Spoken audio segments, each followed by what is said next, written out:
HHDG.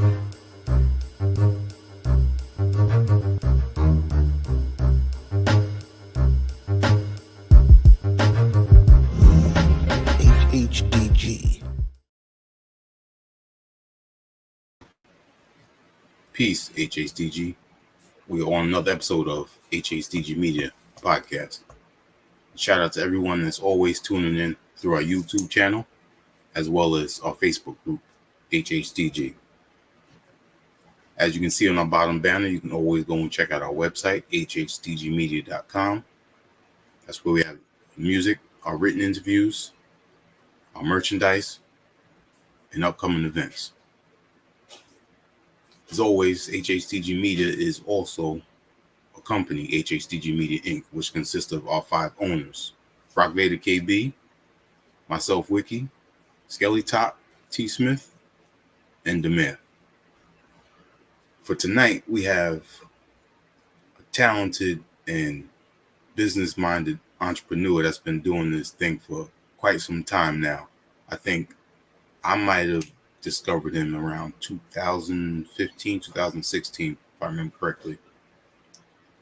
I believe it was the Holmes Project album that came out around that time. And, listening to the music that he had back then, knowing who he worked with at that time too, that opened my eyes, which what we'll talk about when we start getting into it. And because these people were already beginning to establish themselves as well in the music.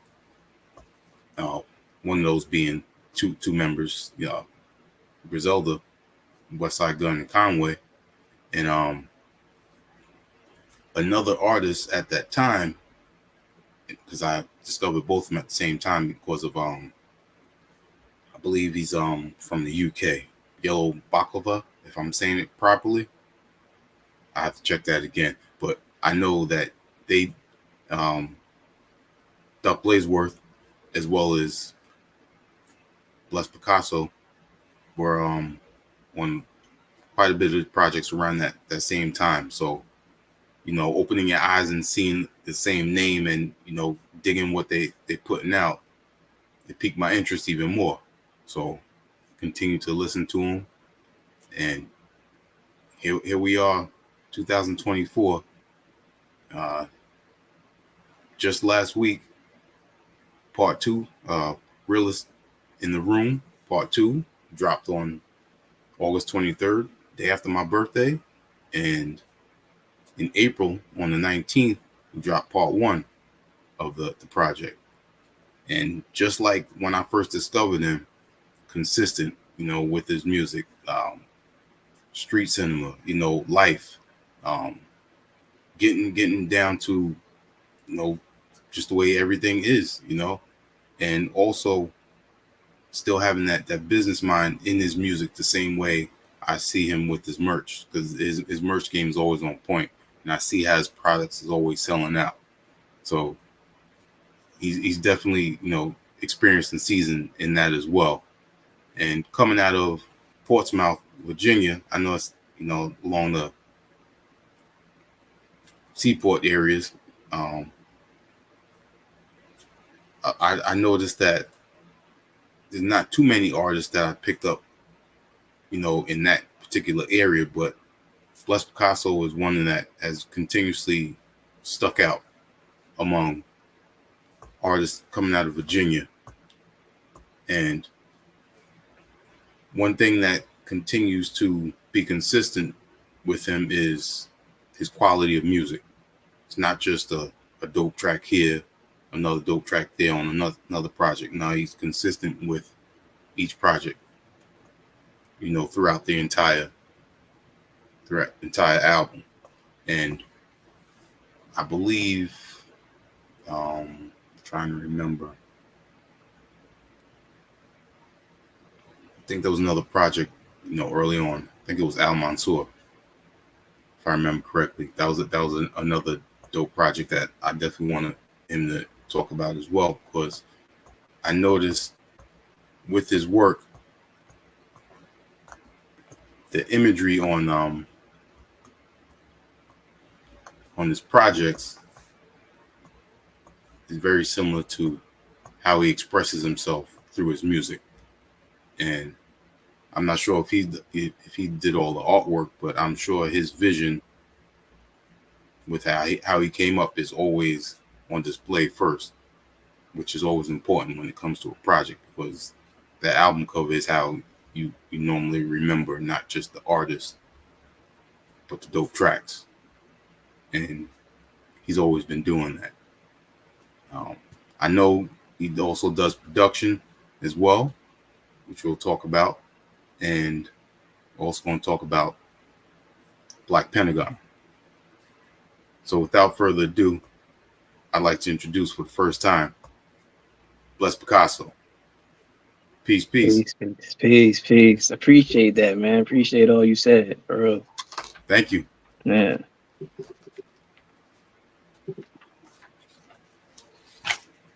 So, I mean, my first thing, like I was saying, is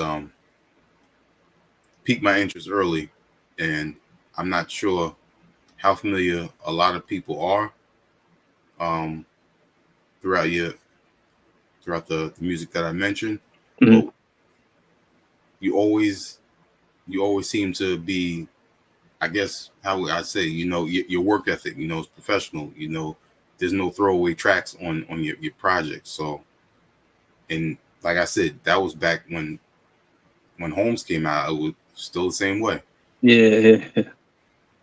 I take that serious. I don't want to. What's the point of having something that's just going to be filler? Mm-hmm. Especially when you're doing like a shorter project. But anyway, why would you want to have something that's just filler that somebody's going to skip? I'd rather, plate the meal the right way. You know what I'm saying? Yeah. So I try to I go into every project with that same mindset. Like, let me go ahead and make sure that everything that I'm putting to the side is actually going to get used. No throwaway bars, no throwaway beats and stuff like that. Yeah. Understood. Yeah. So, are you born and raised in Portsmouth? Yeah. Portsmouth, born and raised. Yep. I've lived other places, but this has always been home. This 757. I lived in Crystal City for a few years up in Northern Virginia. Mm-hmm. But always I'm always been a Portsmouth kid. So yeah. Gotcha. Yeah. So you said you had a birthday that just passed. You know what I'm saying? So that my birthday was on the 27th. Oh, okay. Yeah. So happy birthday. Happy belated. You know what I mean? Thank you. Yeah. That's fine. I was gonna say, how did the entrepreneurial skills, come to be? Really, I just growing up, like everybody, I always I saw like certain people who didn't own things were treated towards people who did own something were treated. You know what I'm saying? So I was like, okay, it's got to be about ownership, and the best way to own something is to start it from the ground up and it be yours. Gotcha. And cultivate it and get it to the best it can be for mass consumption. Like, you want people to be like, okay, I want to buy into that, so me growing up and, like I said, seeing certain people would be like, if you got something, you had to buy something to sell something. It's like I had to buy this and I got to double the price up. But sometimes I'm like, if I can make it and the materials are cheaper, I can still double up on the, on the price that you got, swinging, you know what I mean? So I was always, that's just how I grew up, and, it just developed over time. And, it started off building, when I started off like doing like t-shirts, like let's take it back. I started off myself. The first thing I did was, one day I was like at camp. My mother had got me, they were having like a sleepover, and my mom had got me this big thing of Mary Jane's, and I hated those candies. Like, they were nasty. You know what I'm saying?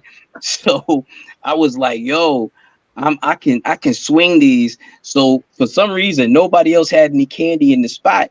Uh-huh. So I'm like, yo, I got candy. And they're like, well, what you got? So I got Mary Jane's. And so these are like penny candies. But since Yep. everybody was fiending, there was no way to get any candy. I was selling the little 5-cent joints for like 25 cents. You know, Hey, so I went home with a bag of change, you know. So it was like, and I dumped it in my piggy bank, and that was like my first experience of like, yo, if you got something that somebody wants and they can't get their hands on it, you the yeah, man. You know there you what I go. mean? So You yeah. had the mind early. That's dope. Early. So it just spun into what it is now. And I just want to make sure that, you know, whatever I do, I always give people, you know, the best I can, you know, Yeah, when it comes to, you know, the work and whatnot. So yeah. man, that's dope. You know, I haven't continuously pushed, you know, in that way, but when I was younger, you know, simple stuff like, you know, go shovel, you see it, you know, we got a snowstorm, go shovel people's sidewalks, their driveways, Right. stuff like that, you know, make a little money on the side. Yeah. And then around the time, you know, just when the whole file sharing like Kazaa and Morpheus and stuff like that was popping, Mhm.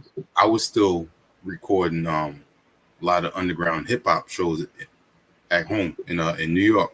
Mm. So after a while, I started, you know, ripping those and converting them to digital, and then putting them on there. And then certain people from other countries was hitting me up and asking me where I get this stuff from, and you know, I start conversing and everything.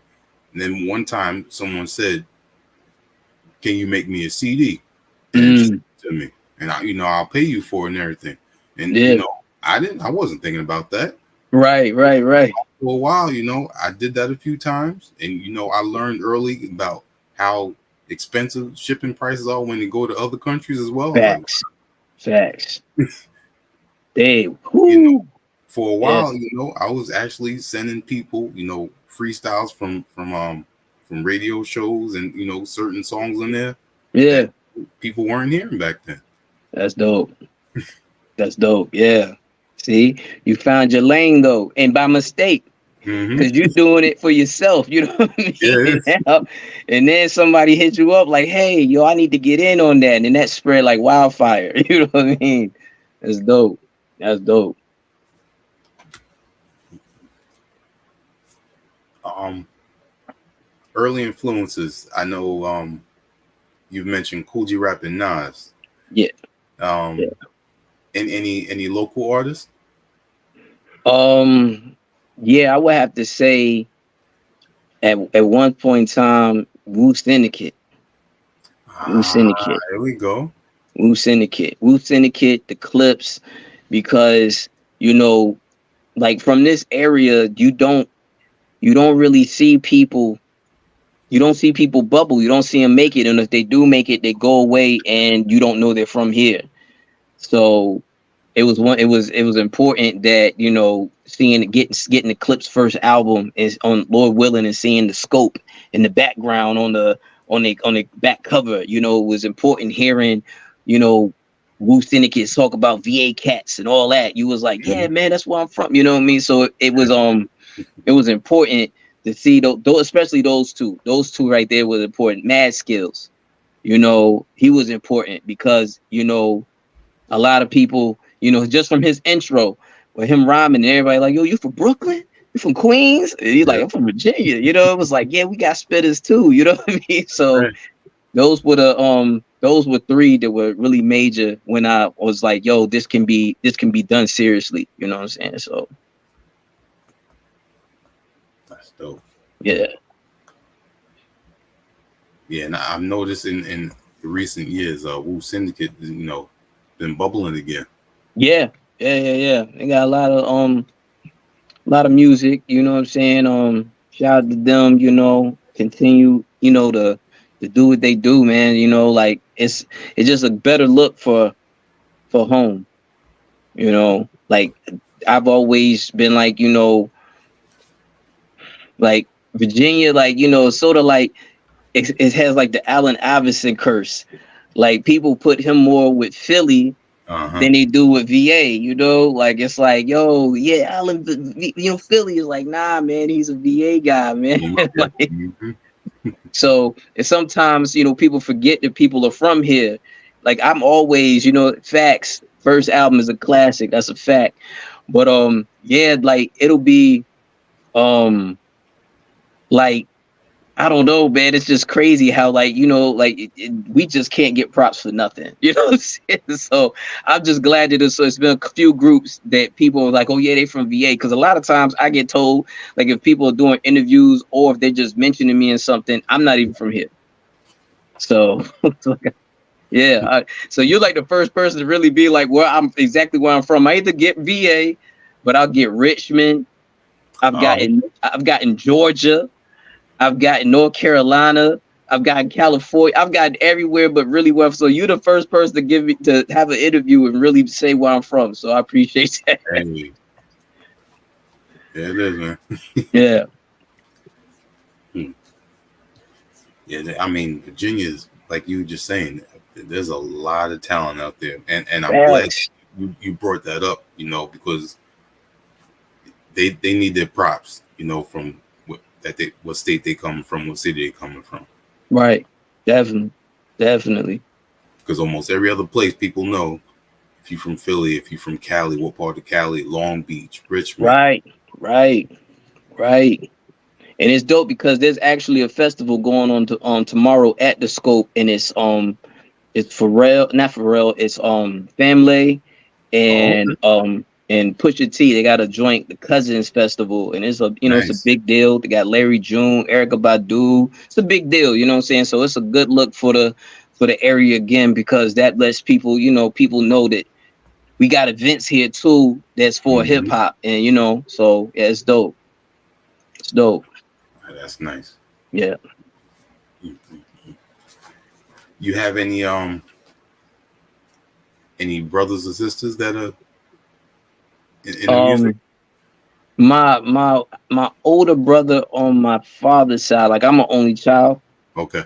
But from like my mom, and my dad, but my older brother, he used to do like reggae music, but it wasn't like serious. He would like come home from jail and know something, what I'm saying? And he'd do his little, reggae joint and go back in and come back out. Like I got him on a few records from back in the day, because I was like, yo, let me catch him while he's out, because he'll be back. He might be back soon. So if I can catch him while he's out, at least I could preserve something to be like, yo, remember back when we did blah, blah, blah.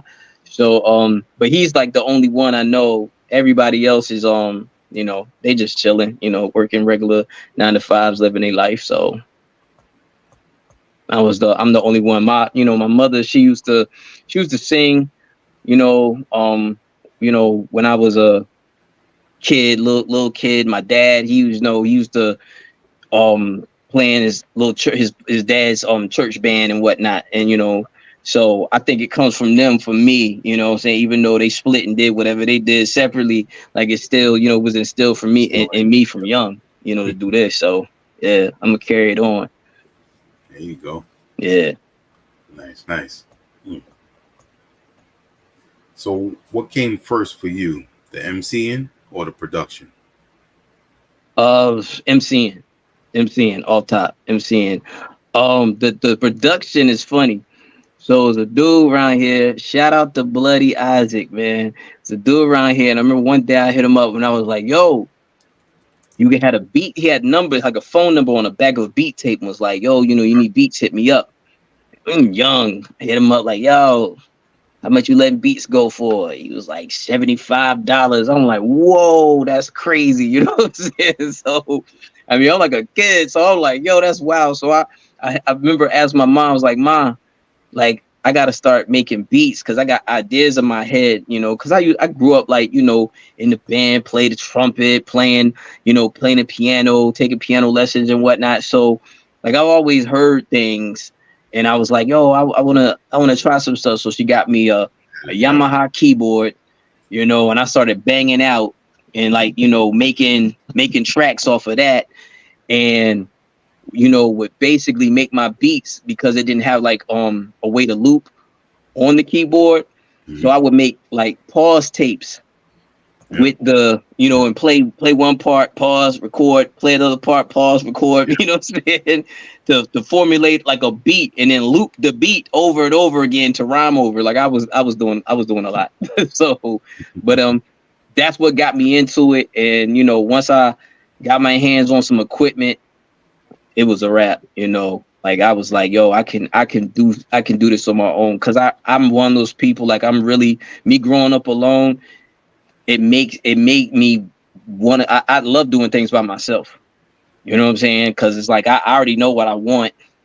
So let me go ahead and whip it up, you know. So yeah, Self-sufficient. exactly. And then sometimes, you know, that just brings out a lot more creativity that you might not even know you have. Facts. Exactly. Yeah, that's good, man. And I think what you were just saying about you had ideas, so going forth with the production, because as you can see in the back, I have some vinyl over there. I have my turntables over as well. So Yeah. my uncle got You me see you into. right there. Yep, Yeah. You know we do. yep. My uncle got me into DJing, and it was all every once in a while we used to have sessions, you know, just doing blends or Mm, a cappella if we had it to a completely different, you know, beat, and yeah, you know, just tell. And then he you know, he told me, you know, it might not in your head you think that it's not going to work, but always try it out. So you it's know, real. sometimes I have something in my head, and, you know, I come home, I gotta go try it out if it's Yeah, here. Because yeah. I still got, you know, some music in my parents' attic. So every once in a while, if I'm over there, I go and take some stuff and then bring it back over here. Okay. Yeah, that's it. It's never supposed to stop. You Mhm. know, like they try to, you know, they try to age people out of the music. Ah, you got, hey man, look, if it's in you, it's in you, man. You know, you gotta find a way to get it out to the people or get it out for yourself. You know what I'm Yeah. saying? That's important, you know, because you should never stop being creative, no matter what it is. Hmm. I believe that, you know, like the minute you stop creating is the minute a part of you dies, and who's trying to, you know, die at a young age, and you a young age until you not here no more. You know what I'm saying? Like facts to me, man. Like you a young age until you no longer breathing. Yeah, So keep it pushing. that's it. Yeah. Now, my apologies in the intro. I said, what did I say? I believe I said Doug Blazeworth, but it's Doug Blazemore. Yeah, Blaze more. Yeah, yeah. Yeah. Now he's from Portsmouth as well, right? Yeah, he is. Okay. Yep. Yep. And Yep. how long too you been working together with the music, or just, you know, knowing each other? Like 30 years. Mm. Yeah, next year would make 30 years, you know. Like yeah, I've known him since, you know, we was little guys, you know. So um we used to just link up, like, you know, well, the first time I heard, it was one of my people had put me on, was like, yo, my man Duck, I was like, I'm trying to start a group. Like that was always my mentality. Let's get a group together of people around here to, you know, represent different areas or whatever.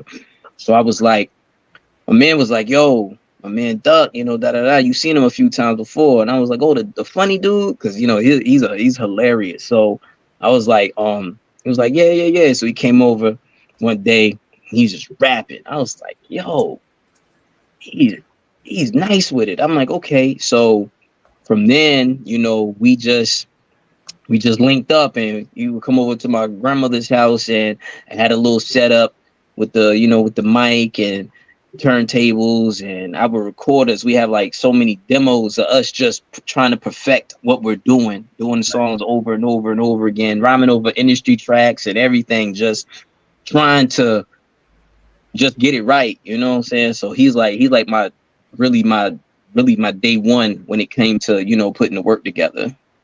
So Yeah, that's my guy. That's what's up. Yeah. Yeah, because like I said, when I first started hearing you, like I said, around 2015, 2016, that was around the same time, I discovered Duck Blazemore. Yeah, And yeah. then I started hearing the two of you together, and I was thinking, are these two a duo? Because they sound really dope together. Yeah, yeah, yeah. We back in the day, we had it was another member too, Dirt Rice, and the group, the Black Pentagon as a group is way bigger, is like bigger, but we actually were going to sign with Rough Riders. So we were a group. So like I said, we've been rocking forever. So that was like that's why if you hear us together, it's like okay, because there's a contrast in styles, but it meshes well. So it's like Mm-hmm. yeah. That's my partner in rhyme. Like we can. There's nothing we can accomplish when we get on the in the booth and get to work. So That's dope. yeah. Mm-hmm. And that's another thing that I was mentioning early on, working with Griselda, Westside Gun and Conway, because that was around the time that they were, starting to really bubble as well. Yeah, yeah, yeah, yeah. That was I'm one of those people who gets I can get not really complacent, but I can get in my comfort zone and not really try to talk to too many new people. Mm-hmm. And so, my girl was like, "Yo, you need to expand your horizons. It's like you need to stop being in your little circle and meet some new people to make some things happen. Mm-hmm. You never know what could happen." So I was like, all right. So we had went out of town on a little cruise, and on the cruise, like, at that point in time, it's first cruise. I don't know anything about the internet or anything like that, getting that for your stateroom. So I just got time to think. And I'm like, yo, before we left for the cruise, peace be upon his soul, but Combat Jack had Man. Raz Cass on his show. And he was like, he asked Razkaz at the end of the show, like, yo, who's somebody you listen to? What you listen to when you not listen to yourself? And he was like, yo, listen to this kid Westside Gun. When I'm just trying to hear, da, da, da. So of course, hearing the name Westside Gun, I think he's from the West Coast. So I'm like, all right, okay, cool, whatever. Mm-hmm. So I end up, checking his music, and I was like, yo, for a West Coast dude, he sure sounds like an East Coast guy. You know what I mean? Like I'm still not putting to then I start Googling. I'm like, oh, he's from Buffalo. Okay, boom, boom, boom. And so on the trip, like I listened to his music before we got on the boat, got off the boat. I was like, yo, I'm gonna hit this dude up when I get home. So I got on Instagram, I hit him up, and I was like, yo, like what's good with you, man? Like I'm doing what I'm doing. I see you, and this is before like he was bubbling, like he was just getting his, getting things together. Gotcha. And he was like, yo, I rock with what you're doing. He said, so, let's get together, break bread. And we did that. And then he came here, we shot the Teddy Bruckshot video, chilled here for the weekend. It was love, and we stayed, in contact. It wasn't like the exchange of money and then you never talk to somebody again. Mm-hmm. We stayed in contact. We stayed in contact for a long time. I haven't spoke to him probably since 2022, but up until then, like we were, forever in contact, just building and doing things. But like I tell people, man, I say, hey, man, that man's a millionaire. He ain't got no business talking to me right now. So, but shout out to Griselda, man. Shout out to Conway. Conway still come through, show love. Shout out to Dread. Shout out to all everybody over there who I met. They show me nothing but love from out the gate. Yeah. Shout out to Derringer, all yes, that. Indeed. Yes, indeed. Yeah. I remember when I heard the Terribles joint. Yeah. Will 757. Yeah. That's my guy. Yeah. He's he doesn't get as busy as he would like to, dealing with the family life right now. But anytime I hit him up, I'm like, yo, I need something. He's down to work. And at that time, what we were actually doing, we were working on a joint album. And but he was in Atlanta at the time. I'm here, and then he would bounce here. I would bounce there. Like we were just too busy. But that was the one song we did get done. So we were like, yo, we need to put it out. So, but yeah, shout out to Wilt, man. That's my guy for life. That's dope. Mm-hmm.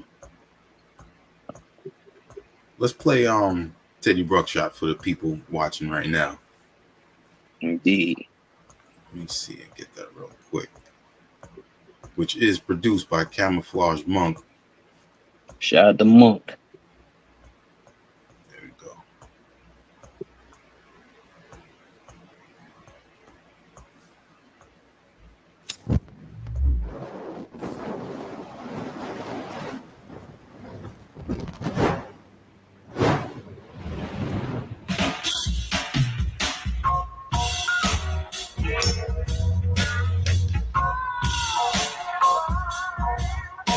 Hey yo, cocaine stains on my mama dishes. Spray painted over Warhols, we meretricious. Calvin Klein chemistry.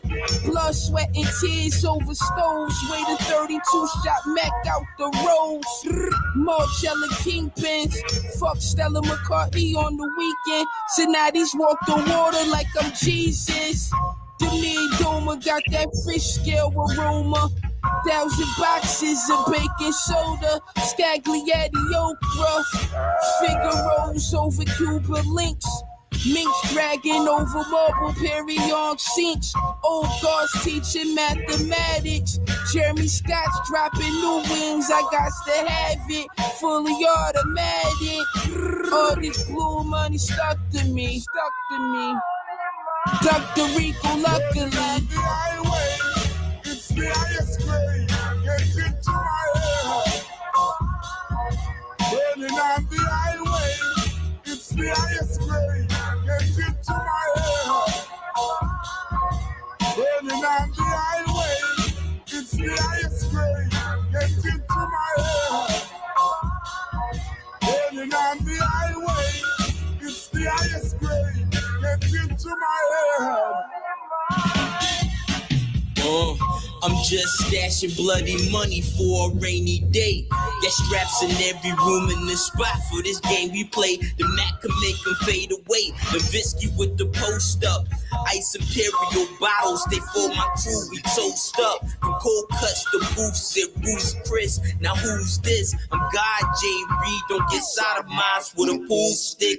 Ruthless, but flyer than a red G5. Leather strings in my SC highs. Cool when I breeze by. Double G's on my buckle. Kenneth Cole duffel. Condo over the bay. Came from a little struggle, but shook it off and caked up like a hustler do. Polymer tips in the 40. Ain't no love for you. Checkerboard lumberjack flow. In the summer, yo, smeltering. They like who brought the devil in. St. Michael medallion through Jesus on the cube. And now I'm only home for every 2 months. That's how I'm moving.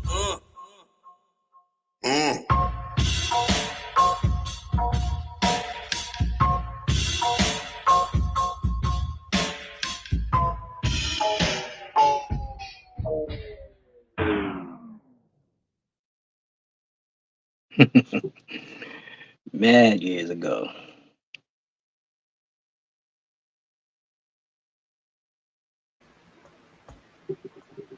Teddy Bruckshot. Yeah. Off the album Homes. Yeah. Which that's crazy. On physicals through New Jersey label Coca Reef. Okay. Yeah. Shout out to Coca Reef. I had pressed it up before and they had sold out. Oh, okay. So, yeah. So I was like, yo, I need to I gotta re-up. So at that time he had hit me up and was like, yo, anything you trying to re-up on or you trying to put out? I was like, well shoot, you can get this, put this one out. So Yeah. Shout out to Reef though. Yeah, he released a few of your projects. Don Ghaffari and what was the other one? He did Don Ghaffari, did Al Mansour, That's right. Yep. Al Mansour, and that. Like he would do CDs and vinyls, and I would do my own set of CDs at the time. So I was like, look, whatever you making over there, I'm gonna make sure I make something over here too. You know what I mean? So, but yeah, so yeah, he did those three. He did those three though. Yeah. Oh. Yeah. Now, being that you are an artist that is also putting out your physicals, how was it coming up in Virginia? How did you see people selling their physicals? Because I know a lot in the South, out the trunk, and Out the trunk. even over here on Staten Island, when Wu-Tang was out there trying to get their name out there, they were doing the same thing. Yeah, facts. Same way. We pull up to events. Open the door. Yo, I got da da da da da. We go into events. You have your bag on you and be like, yo, just passing joints out. Be like, yo, these are free, but if you want to look out, blah blah blah. And people they'd be like, yo, I respect your grind. You in here. It's other artists out here doing, the popular artists, and you're in my ear saying, yo, but check me out though. So here, take a couple dollars and go about your business. So that was how I was really out here at first, though. To be honest with you, I was getting joints pressed. Shout out to Brad at the pressing joint, because he had the game on lock at that time. He's doing other things now, like throwing events for artists to come down. But at that time, as far as pressing his joints up, man, he was making a killing. So I would get like 200, 300 joints and just go places and pass. I would even ask for money. I just want you to hear my name, and that's how I really got myself bubbling more, was to, just spread the love, because everybody at that time was expecting you to ask for money, but I'm just asking for your ear. I just want you to hear what I'm talking about. And then I have my number up there. So I was like, yo, if you rock with what I did, just take that CD and you can make a dub of it and get it to somebody, or just give it to somebody. But if you rock with it, hit me up. Let me know what you rock with. So I was building a network with people from, all over the place. People have hit me up like, yo, I got your CD. I'm in Cali. I'm in LA, yo. Y'all rock with what you're doing. I'm like, okay, that's dope. So, just trying to market myself different from everybody else, so it worked out in the end though. That's ill. I mean, you had that direct, with the manufacturing of everything. Not everybody has that. No, they don't. That's ill. Yeah. So where else have your entrepreneur skills expanded to? Well, I got a wine brand, Black Rose. I shout it out at everything. So that's my baby right there that I'm trying to get locked in how I really want it. Anytime I get bottles made and I go personally, I've gone there personally and made the bottles, like actually mixed everything to make the bottles and fill the bottles and purifies it there. He does everything he needs to do to sit. But every time I put them out, they sold out. So, that's been beautiful. Yep. I just got hit up today, like, yo, I need bottles. What you playing for? And I'm like, nah. See, it's a science to what I'm doing. I gotta build up the anticipation, what I mean? Because I got a new flavor, the peach apricot. The apple Riesling sold out. It wasn't even 2 hours. It was gone. Damn. So then I did a raspberry dragon fruit. Boom. That was like 4 hours, because it was a raspberry and the apple. And now I have the peach apricot. And wine, in a nice, cool area, it's just gonna get better. So it's just been bubbling for like, like a good year. I'm just letting it sit and marinate, get itself together. So I said, yo, this year I'm gonna go ahead and drop it for the people, because if not, you might see me on the news running down the street away from a group of people who've been asking me about this wine, man.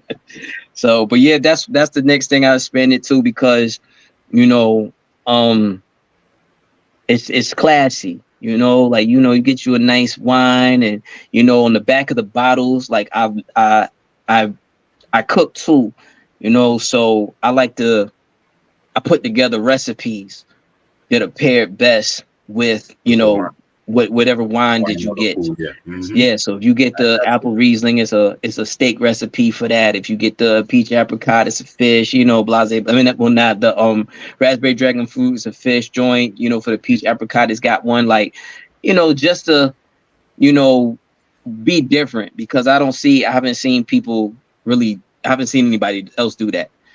You might be able to Google, a recipe, but you're not gonna have a recipe on the back of a bottle that you could look, and it tells you how long to cook, and everything. So yeah, I just want to be a little different with that.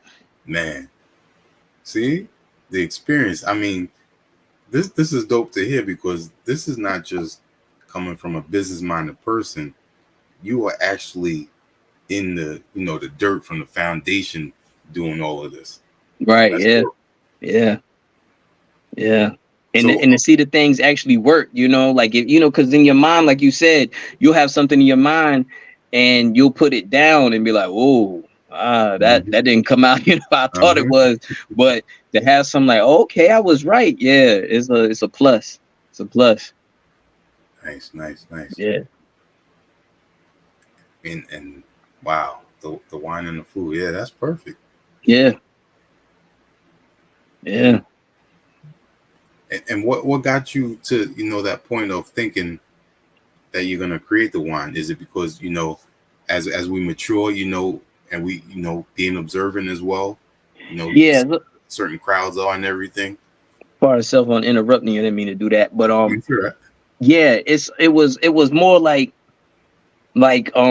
growing up, like my mom used to have bottles of Sutter Homes in the house, and I would be like, so it kind of made me like, there's a little bit of everything. So seeing that, and and missing her being here in the physical, and wanting to do something that I know that she would appreciate, and then saying like, yeah, you getting older. It's not, it's like you don't want to.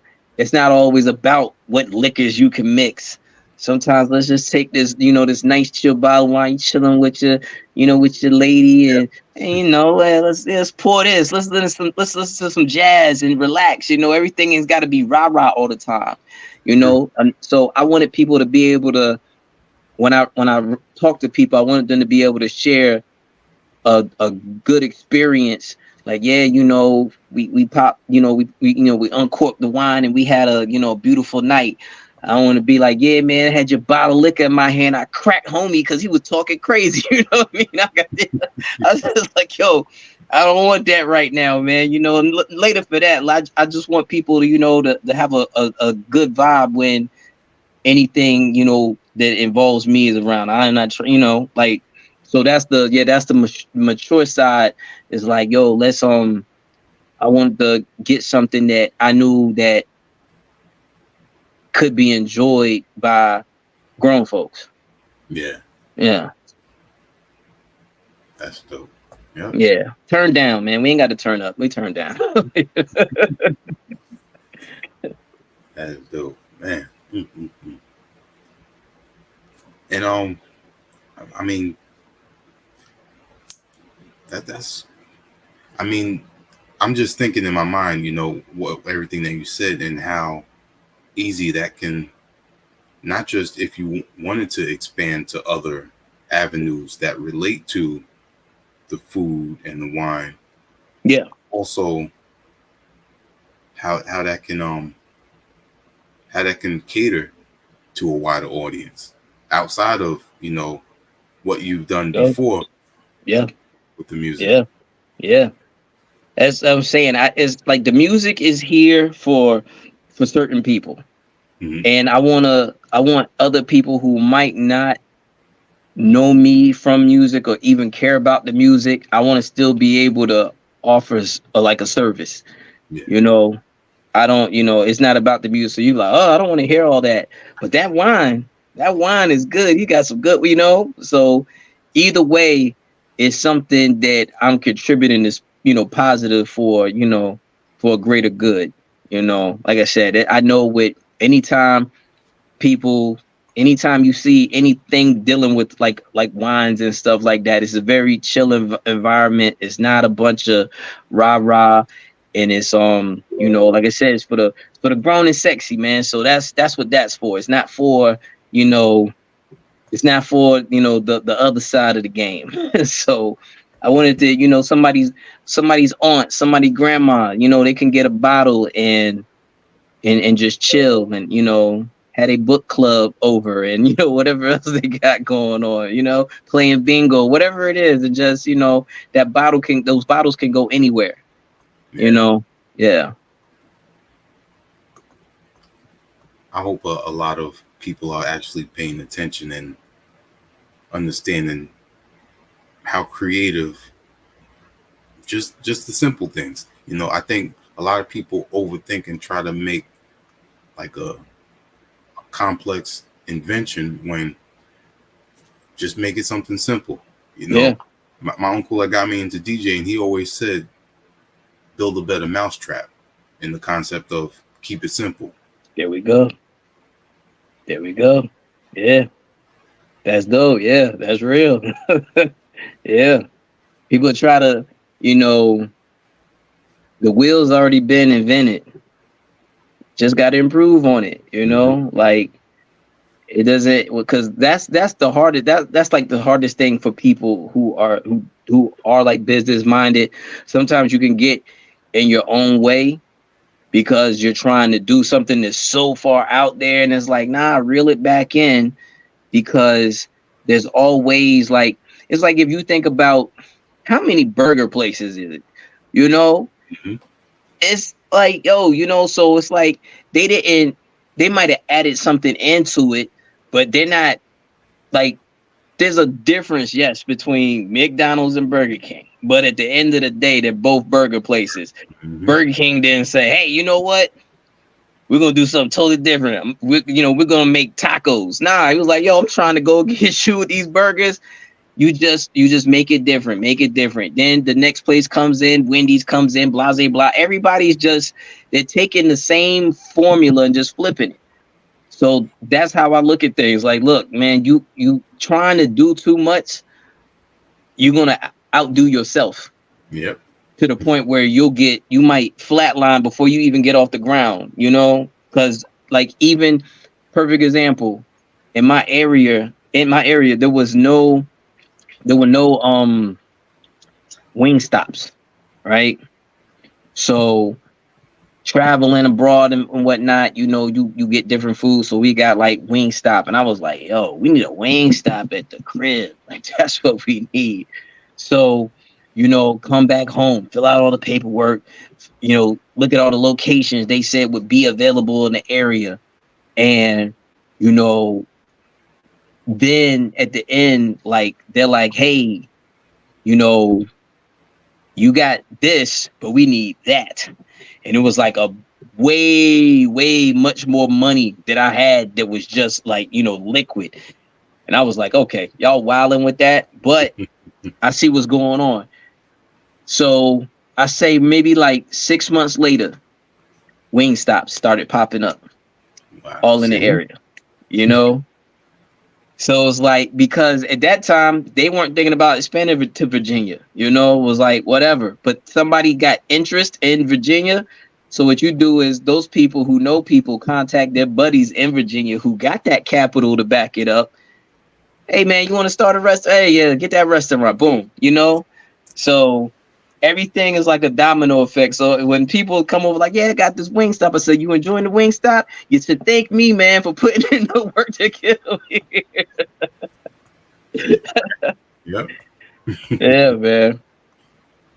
So, but at some point in time, I would love to really get into, the restaurant business, like in, and having, but I would love to have like a themed restaurant, like, but, I don't know how that would go. Like, I would love to have something like, not really, not like I understand, the money really is in getting into certain franchises, but I would like to have, like I said, my own thing. I'm a big horror fan. Okay. So I would love to have like a horror themed restaurant. That would be so, so dope to me. So, put it in ether, it'll cook up, and then, before you know when I'm talking to you again, I'll be like, yeah, the brick and mortar's coming soon, you know what I mean? Yeah. Yeah. I mean, I like to cook, but not to that degree. But I've always had the idea that if I did open a restaurant, the two main things would be sweet potatoes and mac and cheese. Yeah.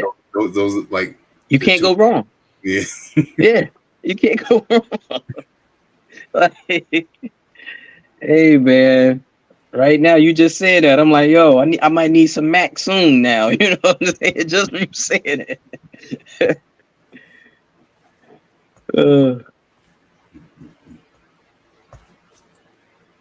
You have a good discography of projects, and I know we can't go through all of them. And right. I gotta say, one of them that still sticks out for me now is Pray with One Eye Open. Okay. Shout out to Jamar Johnson. I think for me, for this one, I'm not sure exactly what year it came out, but what stuck out about it is the narrative and how it plays out. And that always caught me because, once I listened to it, again, your imagery and how you rhyming, it was on full display on this one for me. Yeah. No, that's real. Like I said, shout out to Jamar Johnson, out of Lynn, Massachusetts. He we chopped, and he's a young dude. Like he's like 24, 25, and he's like really into, cooking up with the samples and the boom bap. So he had hit me up, and I had featured on one of his projects, and then he was like, yo, we should do a project, man. So I was like, nah, that's dope. Let's do it. So I seen another interview where he was like, yo, Bless is the most challenging person I've ever had to work with. He's not just going to take whatever beat and be like, cool, I'm like, nah, man, because we're painting a masterpiece. Like, that's what we're supposed to be doing. We're supposed to be painting a picture for the people. So if I slack in my area and you slack in yours, the picture's incomplete. We got to have something that, I want something with people like, yo, run that back. Run that back, man. Let me hear that again, because you're engaged into the beat and you're engaged into what was said.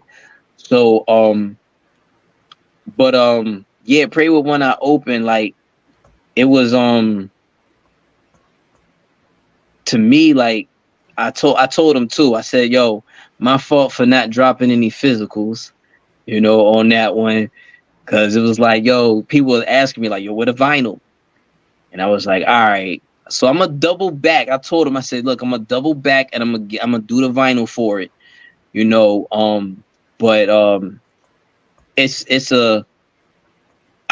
I have high respect for anybody who hits me up and says something about that project, just because, I felt like it kind of just went under the, like it was a swept under the rug kind of thing. Like it didn't get it's probably, like I said, my fault for not getting physicals done.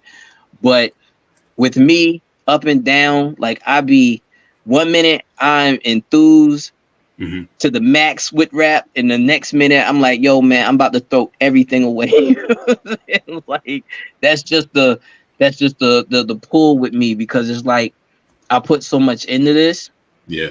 That, like I said, I tell people all the time, like, look, man, I don't care about the money. I know how to get to the money. I said, I just want to make sure you hear what I'm saying. You think he nice? Let me show you what I do. And that's just all it really is for me at this moment. Like, nah, listen to what I did though. And it seems like now, that's starting to be, it's finally started getting cemented in people's heads. Like, hold up, nah, Bless is like really nice though. Like, yeah, man, like I've been trying to tell y'all, you know what I mean? Like, I don't understand what the disconnect right now. But so, like even when I talked to you the other day, I was like, yo, man, I'm out the game, man. Like and I think it's because I get so entrenched in seeing, like, I guess all the BS that come with it. And you be like, yo, like not even from like, okay, perfect example, right? Real quick. If you have, like, in the form of music that we do, there's two sides of hip hop. So you got the commercial side, which the super commercial side was, like, okay, if you got the young kids who are just doing whatever they doing, they get on, man, don't nobody care about who they rapping with. It's just a vibe. Yeah. They get on the songs, the beats all sound the same, and they just vibe and they have a good time. With us, when we put out a project, the first thing people want to know, who on it? What's this? What's that? It's never like, yo, just listen. It's dope music. You have to fight people to listen. The younger crowd, they actually just get it. We like to just listen to our friends rap. Our friend rapping, he's trash, but he's our friend. You know what I'm saying? We drop projects. It's like, yo, you got who's producing? Alchemist on it? Okay, I'm gonna get it. But I'm like, nah, my man from around the corner, he better than Alchemist. I don't know him, man. I can't get it. That's, and that's the thing that sometimes I'm like, yo, I don't even want to be a part of something like that where y'all say y'all love this music so much, but you're only in it for, the names. And then when you approach it, like even with me, if I'm gonna do something with somebody with a name, it's because I respect that person with that name. It's not because, oh, I can get something out of it. Nah, like with the joints I do, like I've done, music with Willie the Kid. I rock with Willie the Kid. Yep. Like, I respect his pen. Doing joints with Wes, doing joints with Khan. I respect their pens. I respect them as people, So I don't know. So sometimes that, that irritates me because I see how things are moving for people. And I'm like, yo, man, like this game is just wicked. It gets wicked out here. And, I'd be like, I don't want nothing to do with it, man. I'll just kick back, do my wine, figure out some other things, make some moves, be a sports capper, lose people some money. You know what I'm saying? So, but yeah, man, so you never know with me. But right now I'm loving everything, man. I'm loving everything. So yeah, that, and I'm not sure if you're familiar with a Brooklyn artist called The Bad Seed. Yeah. All right. Well, his new album just dropped yesterday, Four Finger Ring 2. Okay. And he's got a track on there called Sucker Shit Condonement, Us Versus Them. And he's talking about legends and, independent artists and the whole music game and how they try and charge a lot because of their name and stuff like that. But I mean, it's similar to what, you were just talking about and how that is disappointing, it's discouraging. Yeah, it is. It is. Hold up. I think I heard that song. I think I heard a clip of it or something that was similar to it. Did Doggy Diamonds produce that? I don't think so. Okay. I heard a song that was similar to what you just said, like the other week on his podcast, and I was like, "Yo, this is what I'm talking about." Because it's like, hearing people. It's good to know there's people who feel the same way, and it's just not me tripping all the time. Sometimes I get in here and I'm just blacking out, and I'm like, "Yo, I don't understand this." Like, we can't, like, for something that just hit its 51st year. it's still young. Yeah. So it should be more, it should be still be more love for it. It can't just always be about, oh, I've heard some stupid numbers coming from people like, yo, I rock with your joint. Yo, what you need for a verse? Yeah, I need like 20 grand. Yo, what are you talking about? Mm-hmm. If I was standing in front of you right now, I'd punch you in your nose. You know what I'm saying? Like, that's ridiculous to say that to somebody. Like 20 grand. Like, do I look stupid? You know what I mean? I don't know. It's crazy to me. Like, I don't care how big I got or how big I am. I wouldn't do that to people, because I know where you come from. You know what I'm saying? Like, I know where this is coming from, like how this is built. Like, if we constantly doing this to each other, Too much. it's it's like, I don't know. And it's not like they didn't experience that themselves, you know. Exactly. So Exactly. that's That's, coming up, and you're gonna have that mentality. I don't know. I tell people all the time, man, one hand wash the other, both hands wash the face, man. We gotta start, looking at the next man and being like, yo, it's so like parents who they went through some type of trauma and then they inflict that trauma on their kids, the next generation. It's like, nah, don't do that to you, man. I understand it was hard for you getting in the game. Make it easier for the next one to bust his move too, especially if you can see they really dedicated to it. Now, if they playing around, yeah, get them for whatever you can. But if you see somebody who's really dedicated to this and really, really got their feet on the pavement and busting a move, like, why would you try to break their pockets? Because you don't want to help them in the first place. That's really what it is. You really don't want to help them because for some reason, I guess you didn't read this in the paper that, they stopped printing money. So money's over, you know what I'm saying? Because that's how they look at it. Like, boy, if I give you a little something, then it's over for me. And it's like, yo, that's such a sucker way of thinking of things, especially when it comes to this thing that we call a culture. Yeah. I don't know. It's a lot of politics that I don't like, and a lot of people who I hear things from. Like, I remember one time, like, Granddaddy IU was like he was like, him and G Rap were like big influences. Like, just, I was like, yo, Granddaddy IU was crazy with it. Yeah. And one day, like when I was mad young, I was on MySpace and had music put up there. And they had it in the bio, Cool G Rap, Granddaddy IU. He actually heard my music and was like, yo, whenever you trying to work, just let me know. Oh. He wasn't talking about money or anything. He was just like, yo, I rock with what you doing. And that's love right there, and from then on, it was like, yo, this is great. Just like with Cool G Rap. Like, I got Cool G Rap phone. I can hit Cool G Rap right now and be like, yo, what's good, Rap? And he gonna be like, yo, what's good, bless, da da da. He's such a cool, like, to meet two people that that you had love for and they be cool. It's unheard of, because a lot of times, you meet your heroes and they kind of, you wish you never did. You wish you never did it, man. I feel like you don't want to feel like Chameleonaire when he met Michael Jordan. You know what I'm saying? So it's like,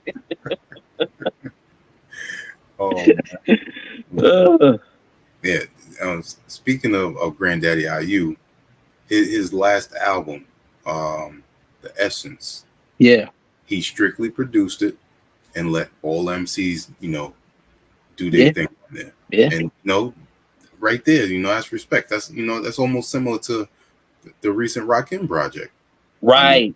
He did all the production. He might did a few hooks here and there. And he fell back. Let the other MC showcase their skills. And people still complained.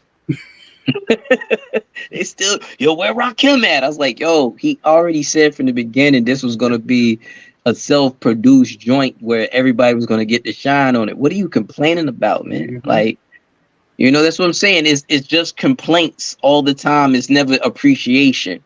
Yeah. Appreciate the fact that he's doing what he's doing. Ryan got to do this if he don't want to. Like, he loves it though, so he's doing it. And it's like, I don't know. I appreciated the project for what it was. I was like, all right, bet, yo, because I already knew. Like, if you part of this culture, you already know Rakim was doing joints back in the day. It just didn't have his name on it per se, but yeah, he was crafting beats back in the day. So it's like, all right, so for him to finally get his just due and not have to share that with somebody, you know, like the whole, you know, thing that with the, what was it, Wanted Dead or Alive, you know, produced, you know, a lot of things were produced by Large Professor. And that was swept under the rug. Like, nah, that was, you know, Eric B did those. I'm like, man, look. Once again, the game always been tricky, you know. So it's like at this time now, though, like it's it's crazy because like the trickiness before, there's no internet, so you're not really. But now, like the tricks are all in your face. You like, wow, like you really, you know, pulling the wool right in front of somebody. So it's crazy, but I respected the project. I know I was telling people like, yo, he's got a solo joint coming. So just relax. This was his reintroduction. He letting the younger guys or even the guys who are of age shine and just do what they do over the production. Mm-hmm. Like, you know, and then he'll come back, he'll cook up, you know, like y'all act like y'all was fiending for a Rakim project. Y'all weren't. Shut up. Stop complaining. You know what I'm saying? Be happy the man out here still making music. Yeah. Like, I don't know, man. I don't know. Yeah. I don't know. Yep. But I put peace to Rakim, man. Always. Like, you know, like you can't tell me I argue with anybody, argue, scrap, whatever we gotta do. You can't tell me there's an illa back cover to an album than Paid in Full. You can't. Man. Hey, I ask people all the time, and they're okay, all right, you got that one. Yeah, I know. You know, I know. I don't care what you say. You know, like that's a thorough cover. You know, and Follow the Leader ain't too far behind it. It's true. You know, powerful. You know, like that album right there. Like even the song. Like I tell people all the time, I'm like, yo, why don't you just go listen to the beat of Follow the Leader? Then just look and see what year that album came out. Mm-hmm. That's so far ahead of his time. It's ridiculous. You know, like I'm like, yo, you can tell like the people who really care about, you know, once again, the craft. So yeah. For that man to, like I said, go and put together a project, you know, 7 joints, I think. The God Number. Hey man, leave that man alone, man. Let him do it. Let him cook, man. Let him cook. That's it. Let him cook, man. So yeah. You gotta respect these guys who laid the foundation for us to do what we want to do now. You know? Yeah. Like that's you know, you show them grace, you show them gratitude. When you see them, when they drop something, man, you know, you don't spit on it. You show them love, you know, you show them love. So I don't know, man. Yeah. Dudes be cut from different cloths, man, I guess, you know. That's true. And then some of these older heads, you know, they crab apples, but I'm going to keep my personal story out of this because I'm going to keep it on the positive note of what we're talking about because there's a certain parts out there. Hey man, no, hold up now. Let's not say. I'm not saying that they all. I was just speaking. What I'm saying. Yeah, yeah. I mean, you approach some of them, you know, you give them their respect, and then I'm gonna leave it at that. Shout out Melly Mel.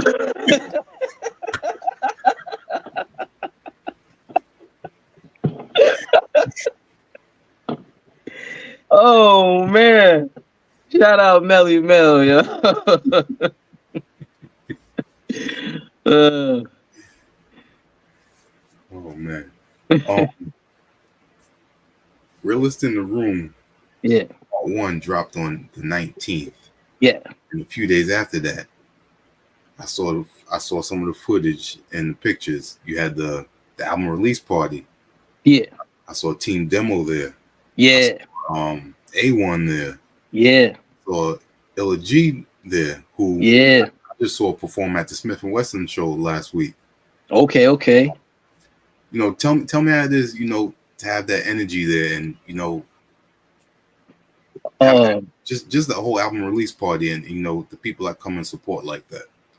Well, first it was crazy because for mad years I've been trying to drop an album April 19th. That's my mother's physical, that's her birthday. So I was like, yo, I want to drop. I said, yo, this album is important. I gotta drop something on her day. So for it to actually work out for once, I was like, yo, this is crazy. So I had, prior to that, I was, was on a cruise to, all over the place. They, they got the new Royal Caribbean boat, the biggest joint. We got on that one for like 7 days. And I was like, yo, we're relaxing before the album drops, because I'm like, how is this gonna go? I'm like, I feel like it's special, but I'm like, how's it gonna go when I, get here or whatever, when it actually drops? Yeah. So get home, well, not even get home, fly from Miami to DC and get there. I don't even know that Illa G is gonna be there. So, and that was my first time meeting A1, like, us chopping it up. So that was cool. He, shout out to A1. I had built with Team Demo before. So, shout out to them too. They, they mad cool. And of course, Crisis, I knew he was gonna be there because we had did the work or whatever. Yep. So it was like I don't know, the energy, like, one of my men, shout out to my man Tony Hustle, he was telling one of my other homies, he was like, look, man, like, you just had to be there. Like, you just had to be there to feel the energy in the joint, and hearing people, like, some people came from Fox 5 up at DC, and they were like, yo, like, they had the vinyl on the morning show, and 2 million watchers at the time, and they're showing. I'm like, yo, this is crazy, and it was just, I don't know, it was a good time, you know what I'm saying? And it was crazy is like, I have Crohn's disease, right? So with that, a lot of times, like, if I'm doing something, I don't eat, drink, or anything. I'll just stay, just to make sure nothing goes crazy. Mm-hmm. So, I say I hadn't ate or drank anything since 6 o'clock the prior day.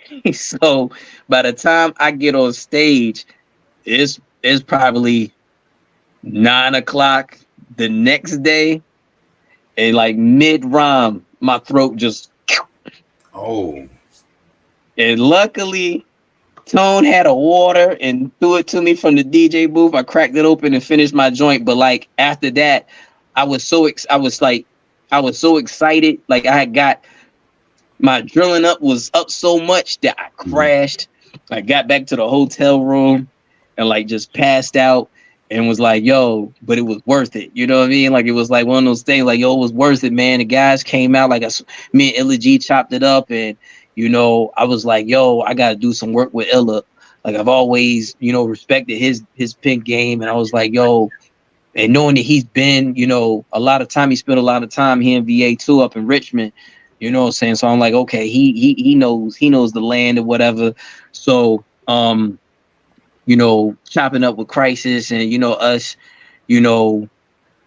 planning, a lot more work in the future. So, it was dope. It was dope. Yeah. It was really dope.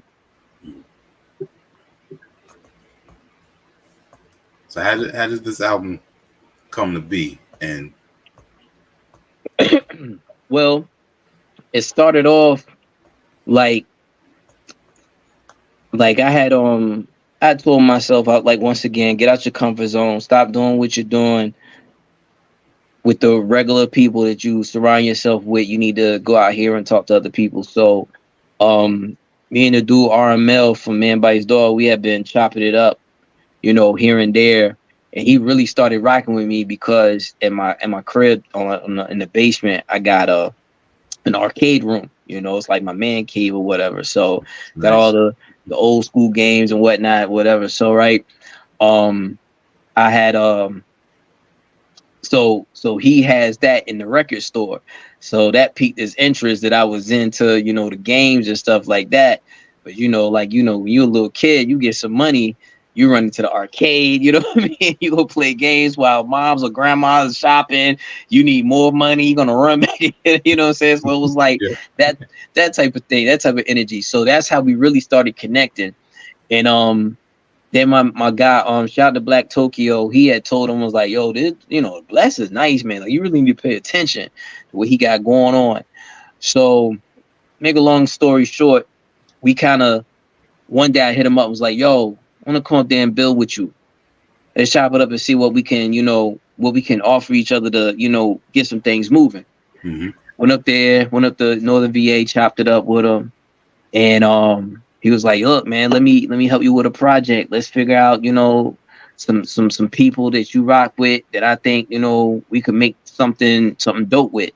So he would mention a name and I'd be like, oh yeah, that's dope.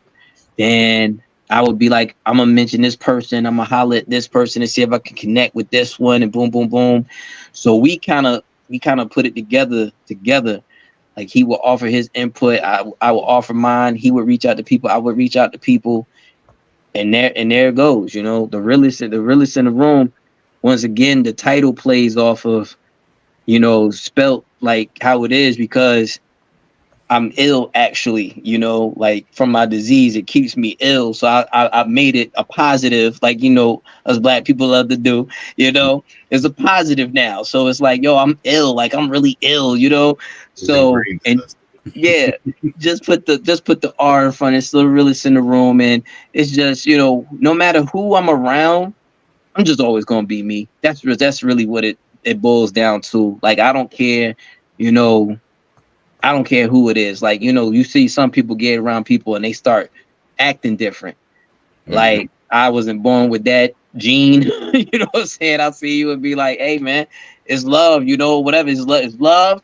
Is it love or is it love? You know what I mean? Like, that's just how I move with it.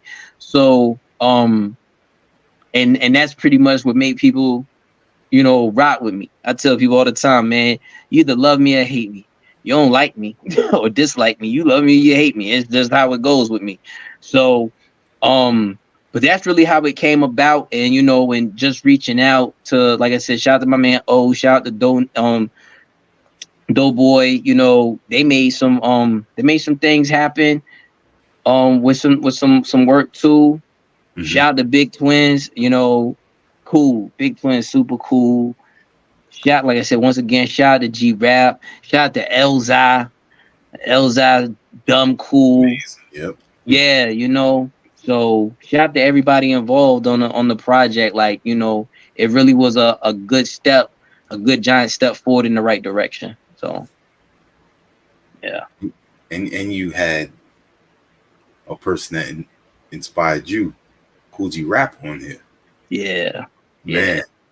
Yeah. That was so cool, because it was like yo, like to be able to, like I said, to even be like, he was like, yo, let me get your math so we can, exchange, so we can talk about whatever, and with the song. So after the song's over, I wrapped up. He sent me, it's crazy. He sent me his verse for my joint on my birthday last year. Oh wow. Yeah, and I was like, yo, it's my birthday. Yo, happy birthday, man. You know what I'm saying? I appreciate it. Like, I got my verse from G Rap for my birthday. I was like, this is the best birthday present right here, right? So, and then it's like, like ever since then, like, every now and then I hit him up. Yo, what's good, G? I'm just checking on you, see what's popping. Yo, happy birthday. Yo, appreciate that, bless. You know what I mean? He'll hit me up. What's good with you? Whatever. So it's that's the biggest thing that I actually got, a joint with G Rap. And I told him, I said, look, we need to run it back. He said, just let me know when you're ready. So me and G Rap got something, we'll have something. Yeah. And it'll just be me and G this time. You know what I mean? Like, we're gonna have something, dope for the people, man. For real. That's dope. Yeah. And the track that we're talking about is Paper Spiders, which also features Conway the Machine. Produced by Oh No. Yeah. He's beyond just a talent in music. Yes. I've learned a lot about him through listening to his interviews. He is a genius. He's very intelligent. Facts. And we got some cook up too. We got some more coming too. Yeah, yeah, yeah, yeah, yeah, yeah, man. You know, it's like, you know, if it ain't broke, why fix it, man? You know, and it's a good vibe. It's not a, you know, like I only want to deal with people. I understand everybody's busy and you don't get things exactly when you want them, but they always be on time. So it's like, you know, I told myself in this new year, I just want to practice more patience, you know, with things, because sometimes I can be quick to be like, you know what, all right, man, let's move to the next thing. But then, got you.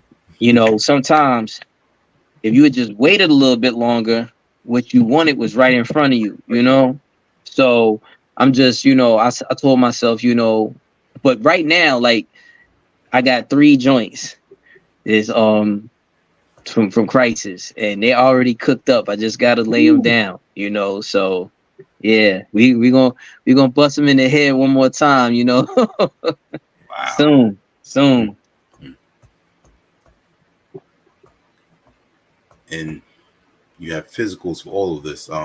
Yeah. I know the vinyl sold out, Yeah. but the single for the Paper Spiders still available. I put Yeah. I put the You link can, down there for anyone who's interested in that. yeah. And I gotta Yeah. ask, because you are a horror movie fan. Yeah. You got the Room 237 Yes. chain Yes. from The Shining. The Shining. Yeah.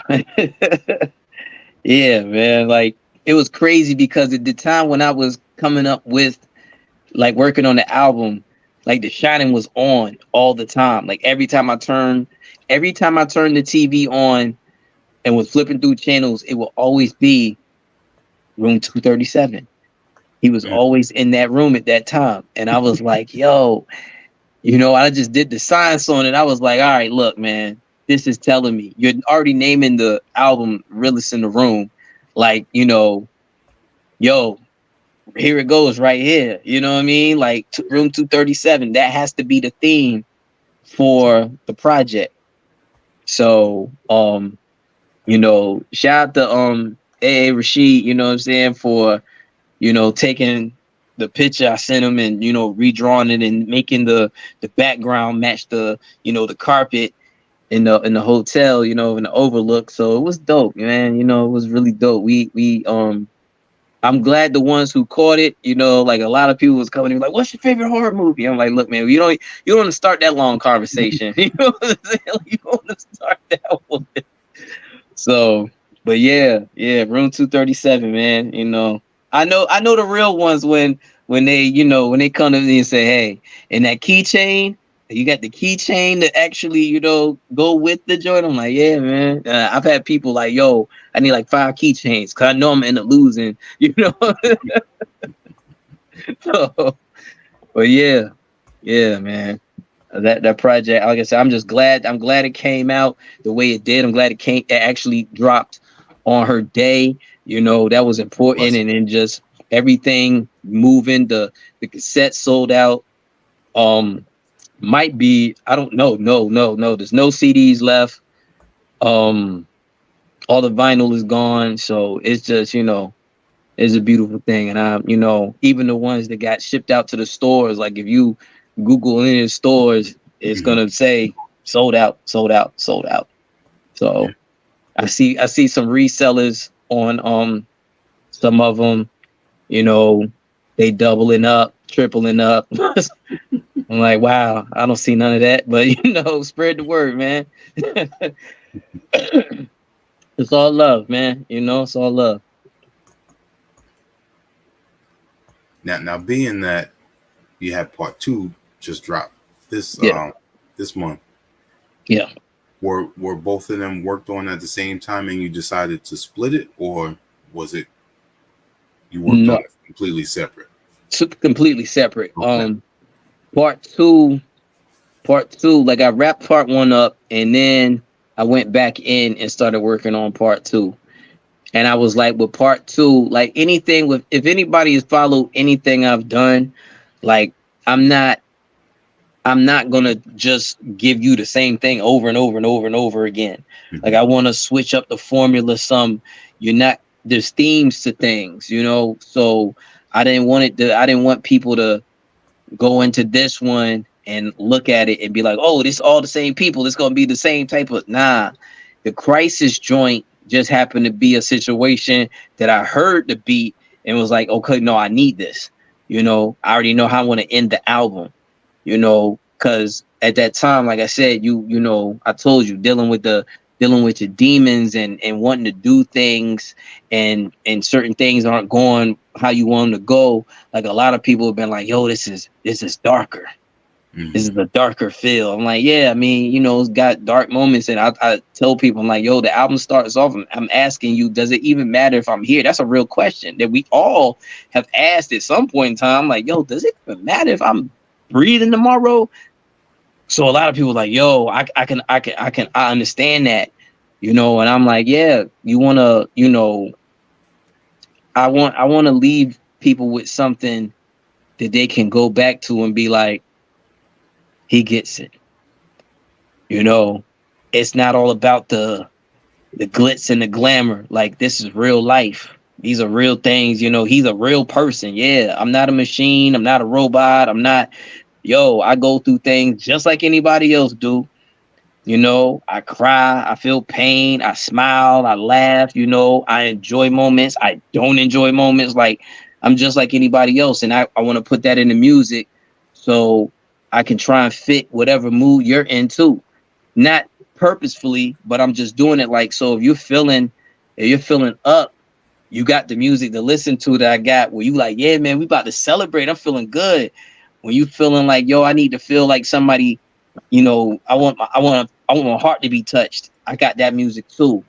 Yep. So, you know, that's so I guess that's what people were saying more so with the I guess the more sinister vibes of this one. So yeah, but they were, like I said, they were done totally separate. I wouldn't like if it was gonna be a realist like the joints left over from the realist one, then it would just been like that would have been like 1.0, or I would have been like, no, it's got to be a double vinyl, you know, and figure it out like that. I wouldn't want to take like leftovers and just turn it into something, you know, project. Gotcha. Yeah. And once again on part 2, the people you work with, all talented. You already mentioned Crisis. I mean, you got Ito on here. Yeah, Ito. Shout out to Ito. J.R. Swifts. Yeah. Tragedy Gaddafi. Yep. Scary Hour, you know, Zap, like all the people is once again is people who I respect, you know, Scary Hour, Zap, those are my hometown people. Mm-hmm. So, you know, I'm always going to put on for them to make sure that they're, you know, seen and represented because, you know, once again, we got here. So it would be kind of funny style for me to be up here like, yeah, we got to look out for each other. And, you know, I'm not having my guys who are nice with this on, you know, on the production to shine along with these guys who have already gotten all their accolades, you know? So, that was important. That was important. And I always give props to Pure because I don't think he gets enough respect. Hey man, Pure is a monster. Like and that's my guy. And we chop it up all the time. You know, we got work in store. We got some work in store, man. Like when I tell you, like one time I said, like recently he's got a project. I'm not gonna, you know, put everything out there, but he's got something coming out that's important. And he like, yo, I need a verse from you. I'm like, I got you. Wrote the verse. He sent me a beat that day. I wrote it that night, sent it back the next day. We was on the phone probably the next day for like 6 hours, just building. You know what I'm saying? Just talk about the verse and just like, yo, this is crazy. I'm like, look, man, that's the energy. That's hip hop energy right there. You know what I'm saying? When like you hear something and it just sparks so much more it sparks a conversation. It sparks creativity. Because he tell me, he was like, yo, I listen to you and it gets my creativity flowing. I'm like, yo, like, yeah, bless out here doing his numbers. I need to get, I need to do what I do. And I'm like, yo, I'm the same way when any of y'all drop. It's important to, embrace the real ones, who, doing their thing. And yeah, like, man, people gotta stop sleeping on him. They gotta stop sleeping on Pure. Pure is nasty with it. He's nasty with it. I like that point that you just made, about when there's other talent out there, giving them that same respect. Because I feel, I don't, we mentioned it earlier, how it is with the industry, people act funny. Yeah. It's just amazing that, coming up in New York, I went to a lot of shows when I was in my late teens and my early 20s. So, seeing that energy of so much talent, just enjoying it and doing open mics or just going out and supporting, and you see them next to you vibing to the same thing and knowing the lyrics, and then, willing to network, they give their props to the people that they just saw on stage the same way. Yeah. ESPN, who's not an MC, is doing. Yeah. It's crazy because, like, when shows come here, they have big shows or whatever, and it'll be whatever artist comes. Like, yo, we go there, we rock out like we did when we was kids. You know what I'm saying? We was in the house mimicking the joints. We'll be at the show doing the same thing, and everybody's having a good time. There's only one person who I've been to a show with, who we have mentioned. I'm not gonna say their name, but they were there like, like they were really like, they were too cool for school. I'm like, come on, man. Like, this is what you do the same thing they do. Like, you be mad if you saw somebody in the crowd just, with their arms folded, like, nah, I can't bop because I'm too hard to bop. Like, come on, man. Oh boy. Gangsters bop, man. You know what I'm saying? Like, I know some guys who done some things and they gonna bop. They feel the music. They gonna rock with it. So it's like, yo, when you posturing, like, like, come on, man, don't do that. Like, show love to the people, man. That's what this is about. This, I see other genres. They don't go through that. Not at all. It's only us. It's only us, we want to dead people after a certain age. Oh man, you shouldn't be doing this no more. Oh, da, da, da, da. I'm like, yo, man, these rock bands gotta damn near die on stage. You know what I'm saying? Before anybody says anything, and their fans just aren't, the people who grew up on their music. It's the kids of the people who grew up on their music. We'll go to these shows and enjoy and sing all these songs word for word. But, it's like, I don't know, it's a disconnect with us, man. And we just, I don't know, it's just not the same. And we just quick to always, try to bump somebody out the way and be like, nah, it's my time now. Like, once again, did they stop printing money? And I don't know nothing about it. You can get your money over here. I get my money over here. And we can meet in the middle and still build. Yeah. I don't understand why that's such a hard, thing to digest or to get through your brain. Like, yo, like, I don't know, it's crazy. But yeah, like I see it all the time where I'm like, yo, I enjoy, like, man, I say like one of the illest shows I've seen, and I'm not even gonna front. I should be, punched in the head, in the back of the head for thinking the show wasn't going to be as ill it was. But Public Enemy. Public Enemy. Oh my God, yo. Like, it was crazy. Like, I seen him twice. And the second time, I'm popping off like, oh, you don't know nothing till you see Public. But the first time I was like, yo, I don't know how this is going to be, man. Cause I've always just heard Chuck, and Chuck's always been so serious. Like, so, I expected him just to be standing there, like him and, S1Ws it's just real stiff, and he's up there throwing the mic in the air, run to the other side, grabbing the mic. Here it is. I'm like, oh, this is crazy. You know what I mean? Like it was like, yo, Flav doing his thing. Love You know, yeah, just the energy. It never stopped. It Yep. didn't stop until it was over. Like, come on, man. Like, nah, PE probably yeah. That's like one of the greatest shows I've seen. Facts. Yeah, it's been a few years since I've seen him, but every time I've seen him, it's exactly the way you said it. Yeah. I love the energy. Yeah.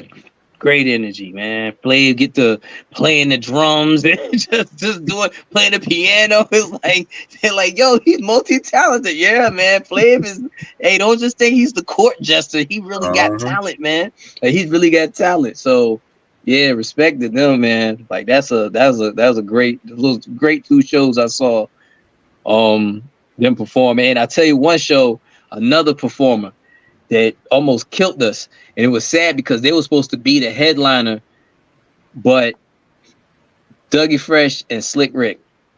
Man, when I tell you they came out there and they just ran through joints, but for some reason the songs were sped up. So you rapping faster. So by the time, like, they're supposed to close out the show, but EPMD hadn't got there yet. So they ended up closing out the show. So by the time they got on stage, everybody's like this. Everybody's laid back. Even the host came up there. He was like, come on, man, we need a little bit more energy. People who were on the lawn, they started folding their chairs up and leaving. Eric is standing on the edge of the stage just looking at people walking away.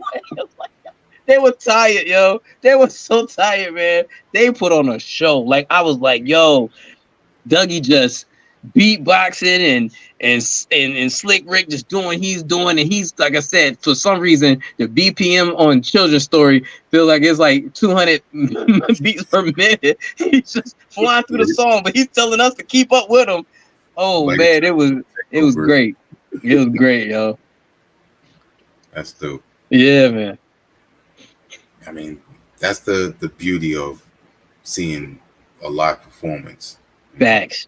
And then you get to go home on that high, and then wake up the next day, and still listen about what you just experienced. Right. Facts, yo. That's great, man. Yeah. What else we got? Two more things. Okay. One, tell us a little bit more about who is part of and how Black Pentagon Entertainment came to be. Okay. Well, you got Dub Blazemore, of course.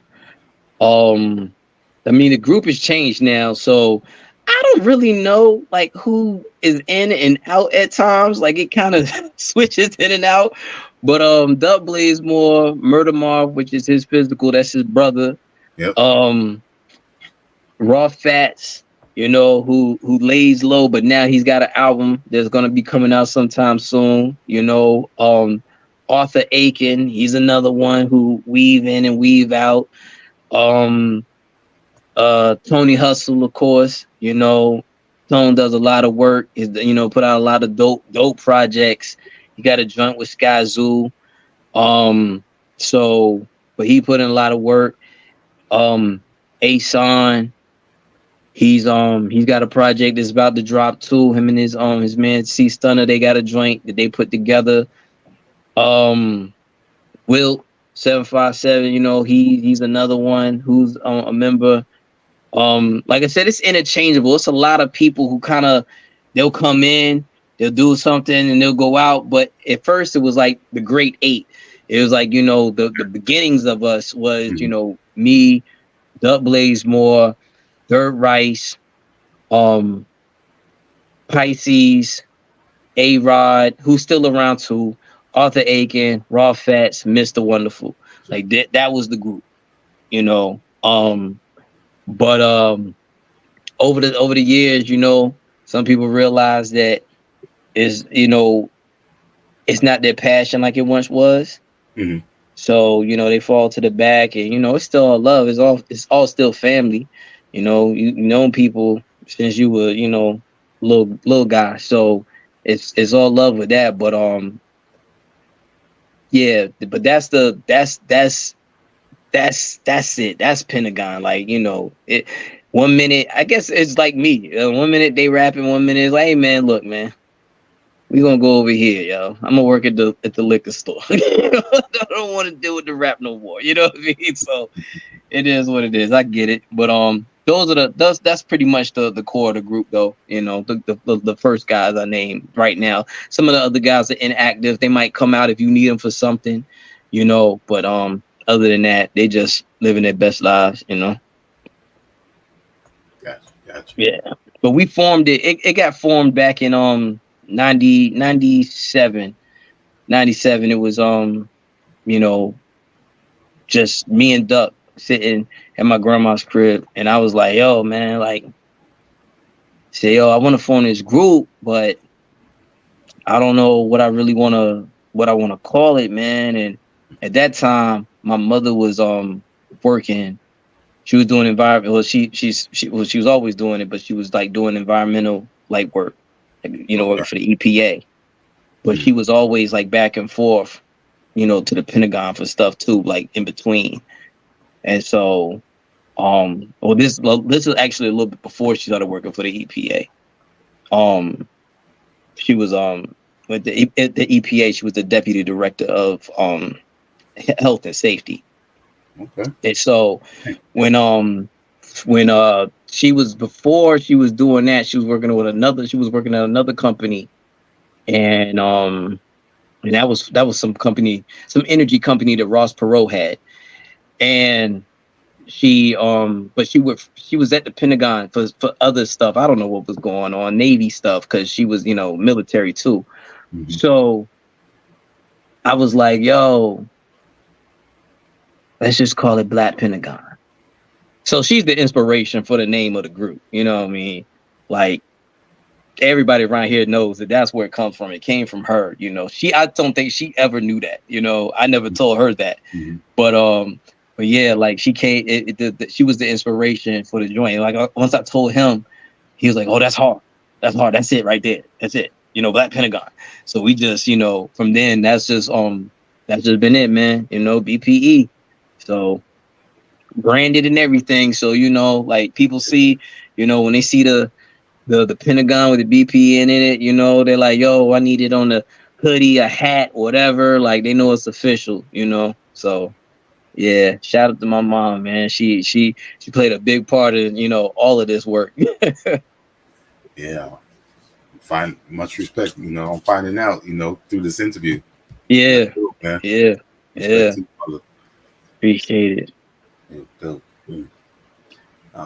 Two more questions, and one I always gotta, ask the origin of the name Blessed Picasso. Oh, all right. Well, growing up, it was always like I found out later more so why blessed, but it was always like, my grandmother would always say like, you're so blessed. You're so blessed. There's so many things that you do, like, like growing up playing soccer or whatever, like, like how are you just scoring goals, and how are you scoring goals and then you're the goalie and nobody can score on you? How is this happening? The first time I did get scored on, I lost it. I couldn't believe it. I was in tears. I'm a kid. I'm like, yo, but like I used to be like going to games undefeated. I would just boom, boom, boom, just block shots. I was so quick, like I said, as far as like, piano, I could hear something, and replay it, and stuff like that. And I was just always, and it was just like, but then I found out later on, like the week of, like maybe the next week, my mom passed away the next week on Black Friday on 2008. And we were talking, and she was like, you weren't supposed to be here, right? And I was like, huh? Hey, she was like, yeah. I said, what happened? Like, what do you mean? She was like, I went to the doctor. It was a 99.9% chance I couldn't have a child. Wow. And you showed up.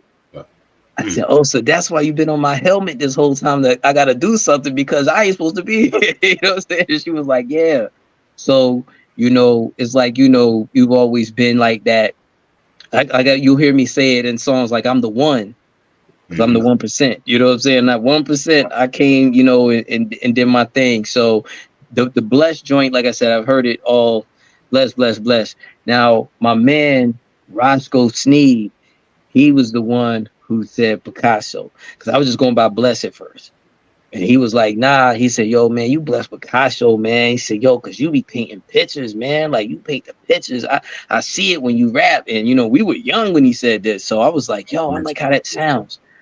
Bless Picasso. So, I always tell people, shout out to Roscoe for coming up with that, because that wasn't from, what I'm saying? That was just us being young and him just being like, yo, man, like, nah, I see everything you saying. Like, it's dope.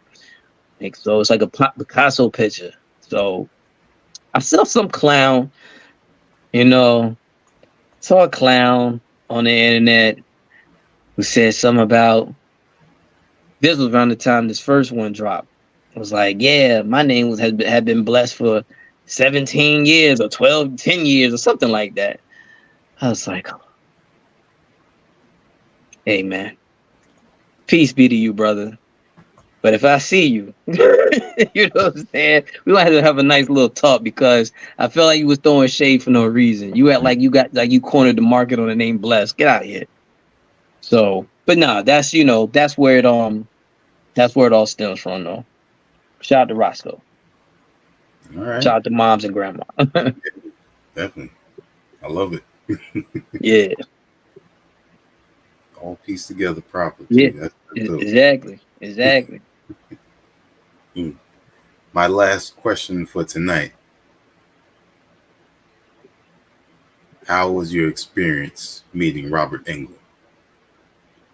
Oh, man. That was cool. That was cool. That was super cool. First of all, for him, like, to see him and then him actually go into the Freddy Krueger voice like this, it's crazy. Okay, like, you got a crowd of people and he's just, you hear him and you instantly turn around like, what I'm saying? Like, yo, what's going on? And it's like, he just, he was, anytime, like, I got a few pictures with him, and every time, like, it's always been like, they see me come, I got, the chains on or whatever. So he's like, okay, I know what we gotta do. So, we got pictures where he's like doing the hip hop poses and whatnot. And, he's cool guy, man. Super cool guy, and my dream of dreams, you know what I'm saying? Or I guess my nightmare nightmares, he'll play Freddy Krueger one more time. Just one more time, man. Like, because I know he's getting up there in age. I think he's like 76, now. And I know he said he wanted to play one more time. But like that, I say him and Keith David. Like, those are the two guys that I met. Like, Keith was super cool. He was so cool. And it's like, the Thing is one of my favorite horror movies, science fiction horror movies. So, anything Keith said, as he calls himself, Silver Throat, pause, like, so, but he was like, saying like, yo, Silver, like just talking to him, and then being like, he was like, yo, what joint do you need, man? I said, look, man, come on, I need the poster. I need you to sign the poster. But They Live, man. You had the greatest fight scene ever in that movie, yo. Like, I need you to sign that, And he was just so down to earth, so cool. Took the picture with the cast from the movie too. I just never posted it, but it was all love, man. Those conventions, going to those conventions, and sometimes the pictures to me being away when it's like when you have to be set to go in and get the picture with them. But if you can catch them at like a table or something like that, and be able to chop it up with them for a minute, like going to the last joint and chopping up with Danielle Harris from from the Halloween franchise, who played Jamie when she was little. Like, she was cool. Like, she was struggling trying to work a little thing to get the money for the joints. You're like, I don't know how to do all this crap, da da da da. You know what I mean? Like once again, these are regular people who Yep. just living their life, and they'll hold conversations with you. They're not as as my older relatives you say, they're not uppity. You know what I'm saying? They just mad cool, and so I appreciate I appreciate that. And that's another great thing of the horror family. One thing that's great about it is like anytime that anybody kind of tried to bring some rah-rah that was unwarranted, or tried to say something, like they easily get them out of here. You know what I'm saying? They don't play that. They don't play that. You're not gonna come in here saying nothing crazy to nobody. Like you're not gonna try to alienate somebody because of the color of their skin. You know what I'm saying? You're not gonna do anything. Whatever. Like live and let live, and it is what it is. And it's just it's a beautiful thing, man. You know what I'm saying? So like looking into going to other events. You know what I'm saying? This, dealing with the horror joint. But anytime I can run into Robert England, man, it's a good day, man. He's like I said, it's a good guy right there, man. Good guy. That's great, man. Yeah. Bless Picasso. Realist in the Room, Part 2, Part 1 out in 2024. Yeah. We mentioned, we spoke about, a lot with these two projects, and also your life, which, I appreciate that. And No problem. because some of it, are things that I'm into, and, it's also enlightening to see the inspiration that comes from other people, whether it be your family or friends or another musician, like you spoke about. So much respect, and the music is dope, and we'll Appreciate continue to share it. And for all those that did get their copies of the sold out merch, you're blessed. You're blessed. Part two vinyl sold out too. Yep. So yeah. So yeah, y'all get those CDs and those cassettes, man. It's not too much left, man. And once it's gone, it's gone. It is. And I hope any entrepreneurs out there, young or older, have been inspired by Bless Picasso's story as well. Thanks. Cool. The floor is yours. Give your shout outs and let everyone know where they can reach out and support you. Oh man, first of all, just shout out to everybody, man, all my loved ones. Shoot, man, shout out to Man Bites Dog Records, shout out to everybody over there, shout out to the whole Black Pentagon team, shout out to the fam, shout out to the kids, shout out to shout out to my girl, shout out to everybody, man. Just shout out to everybody who supports, man. Shout out to everybody who bought something physical. And and wasn't I told somebody earlier, they said something about the streaming. They were like, yo, your joints on all the download sites. I said, once again, I'm glad people are listening, but for free and downloading it. I said, but to the ones who really just made the purchase, I appreciate them too, because I know everybody's money ain't easy to come by. So when they, you decide to, make a purchase, I appreciate that, just as much.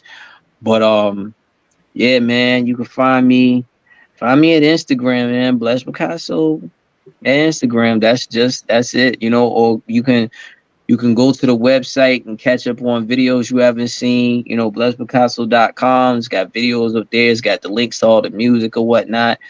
It's going to be a lot more activity up there. For Halloween, of course, I'm finally gonna drop The Lord's Heathen.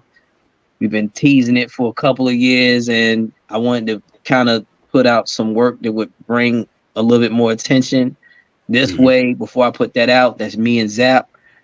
That's our album or whatever. And it's dope music. So October 31st, we're dropping that for the people.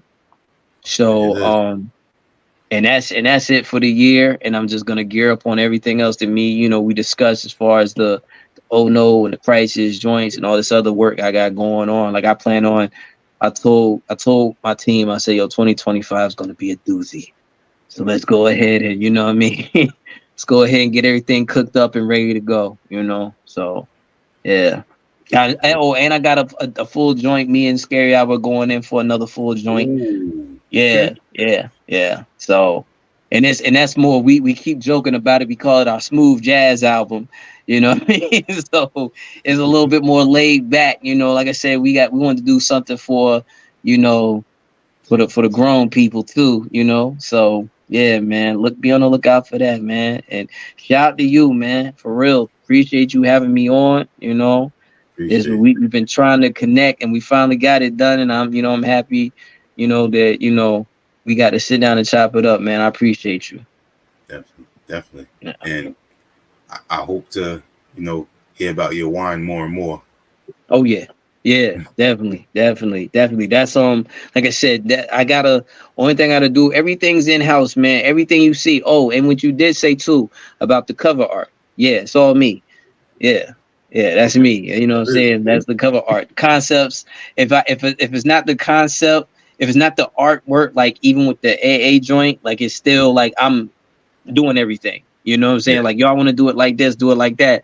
But yeah, Al Mansour, that is definitely my idea. Everything you see is my idea. I will say the only thing that I haven't done, that I didn't do, that you've seen, is the realest in the room one. Everything Oh, else is me. Yeah. And it's not just even coming up with it. Like I get in Photoshop, layer everything too. Like that's just me, man. oh, They call me the multi-talented. one man shop, man. You know what I'm saying? Like I'm gonna do it all. I mix, I master my own music. Like I'm not, I try not to. I want to be as self-contained as possible. So, best way to go to if you really want to get things done efficiently. Right. So, but And it's working for you.